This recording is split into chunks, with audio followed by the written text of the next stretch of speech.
ज्योतिबा फुले और अंबेडकर के बीच की कड़ी थे शाहूजी महाराज आरक्षण की अवधारणा छत्रपति शाहूजी महाराज के राज्य कोल्हापुर से ही आई है, जब उन्होंने 26 जुलाई 1902 को अपने एक आदेश से 50% नौकरियों को पिछड़ी जाति के लोगों के लिए आरक्षित कर दिया था।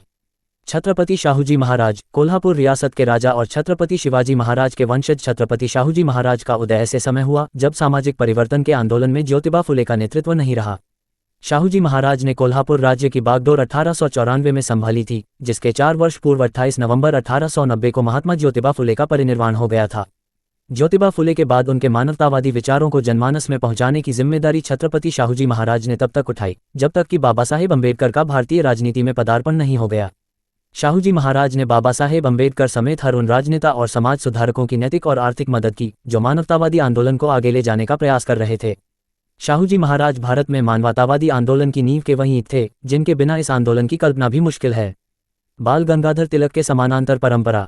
शाहूजी महाराज का उदय उस कालखंड में होता है जब स्वदेशी आंदोलन से जुड़े बाल गंगाधर तिलक जैसे रूढ़िवादी नेता जातिवादी विचारधारा और परंपरा को बढ़ावा दे रहे थे। तिलक ने डिप्रेस्ड क्लास यानी वंचित जातियों की शासन में प्रतिनिधित्व की मांग का ये कहकर मजाक उड़ाया था कि तेली तमोली कुंडी विधानसभा में जाकर क्या करेंगे। ऐसे कठिन समय में शाहूजी महाराज ने मानवतावादी आंदोलन की लौ को बुझने नहीं दिया। शाहूजी महाराज के समय में ही प्रथम विश्व युद्ध हुआ, जिसके परिणामस्वरूप अंतर्राष्ट्रीय राजनीति में स्वनिर्णय का सिद्धांत सेल्फ डिटर्मिनेशन निकल कर आया। स्वनिर्णय के सिद्धांत को ही उपयोग में लाकर बाबा साहब अम्बेडकर ने साउथ बरो कमेटी के सामने अछूतों के लिए अलग निर्वाचन मंडल सेपरेट इलेक्टोरेट देने की मांग की थी। शाहूजी महाराज की सलाह पर ही अम्बेडकर भारत मामलों के मंत्री लॉर्ड मॉन्टेग्यू से मिले और उनसे अछूतों के लिए संवैधानिक अधिकारों की मांग की। उस मुलाकात के दौरान हुई बातचीत का जिक्र बाबा साहेब अम्बेडकर 25 नवंबर 1920 को शाहूजी महाराज को लिखे अपने पत्र में करते हैं। मॉन्टेग्यू बहुत ही अच्छे से पेश आए। हम लोगों ने 1 घंटे तक ब्राह्मण और गैर ब्राह्मणों के बीच की समस्याओं और विवादों पर विचार विमर्श किया। महाराज, गैर ब्राह्मणों के आंदोलन को लेकर इनको कुछ लोगों ने गुमराह किया हुआ था। नेतृत्व का प्रश्न और शाहूजी महाराज प्रथम विश्व युद्ध के दौरान ही ऐसी कोशिश हो रही थी कि तिलक के बाद देश के आंदोलनों की कमान गांधी जी के हाथों में सौंप दी जाए। पूरे देश में उनका भ्रमण आयोजित करके ये काम किया जा रहा था। उनको जबरदस्त मीडिया कवरेज भी मिल रहा था, लेकिन उस दौरान शाहूजी महाराज पूरे तन मन धन से इस कोशिश में लगे रहे कि सामाजिक आंदोलन का नेतृत्व किसी ऐसे कुशल व्यक्ति के नेतृत्व में दिया जाए जो कि उच्च जाति का ना हो एवं लोकतांत्रिक मूल्यों में विश्वास करने वाला हो। इसके अलावा शाहूजी महाराज के अनुसार नेता को दूरदृष्टा होना चाहिए, उसके पास भविष्य हेतु विजन होनी चाहिए। जाति का संपूर्ण उन्मूलन जरूरी है, जाति का जिंदा रहना पाप है। जाति हम सबकी प्रगति की राह में बाधक है, इसलिए इसको समाप्त करना हमारा कर्तव्य होना चाहिए। नासिक की एक सभा में दिया गया शाहूजी महाराज का उपरोक्त बयान इस बात की तरफ इशारा करता है कि क्यों उन्होंने 1920 में मानगांव में हुई सभा में ये घोषणा की कि आगे से अब डॉक्टर अम्बेडकर आप लोगों के नेता होंगे। ध्यान देने योग्य बात यह है कि छत्रपति शाहूजी महाराज खुद कोल्हापुर राज्य के राजा थे। इसके बावजूद वे अपने वक्तव्यों में लोकतंत्र का समर्थन कर रहे थे। उनके मुताबिक लोकतंत्र केवल शासन प्रणाली तक सीमित न हो बल्कि जीवन पद्धति का हिस्सा बने। शाहूजी महाराज जाति और छुआछूत को समाप्त करके समाज की नए सिरे से संरचना की न सिर्फ सोच रहे थे बल्कि इसके लिए काम भी कर रहे थे। डॉक्टर अम्बेडकर को पहुंचाई मदद। अम्बेडकर जब लंदन में पढ़ाई कर रहे थे तो उन्होंने शाहूजी महाराज को पत्र लिखकर सूचित किया कि उनकी माली हालत काफ़ी खराब है, यहाँ तक कि इंडिया वापस आने तक के लिए पैसे नहीं हैं।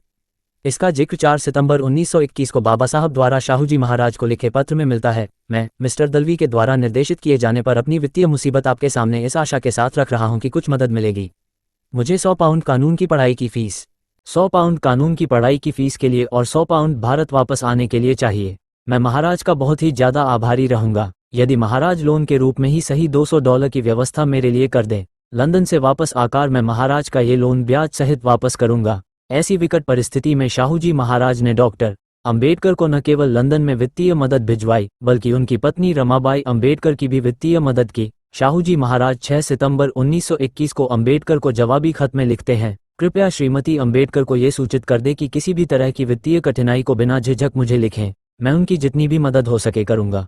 इसके अलावा बाबा साहेब अम्बेडकर ने अपने पहले अखबार मूकनायक को चलाने के लिए भी शाहूजी महाराज से समय समय पर दरख्वास्त की और महाराज ने हमेशा दिल खोलकर अखबार के प्रकाशन को सुचारू रूप से जारी रखने में वित्तीय मदद दी। आरक्षण व्यवस्था के जनक आरक्षण की अवधारणा छत्रपति शाहूजी महाराज के राज्य कोल्हापुर से ही आई है, जब उन्होंने 26 जुलाई 1902 को अपने एक आदेश से कोल्हापुर रियासत की 50% सीटों को पिछड़ी जाति के लोगों के लिए आरक्षित कर दिया था। पिछड़ी जातियों को आरक्षण देने के पीछे महाराज का विचार था कि इससे इन जातियों में समृद्धि आएगी और इनका आत्मबल भी बढ़ेगा। शाहूजी महाराज ने अपने राज्य में छुआछूत की समाप्ति के लिए युद्ध छेड़ रखा था।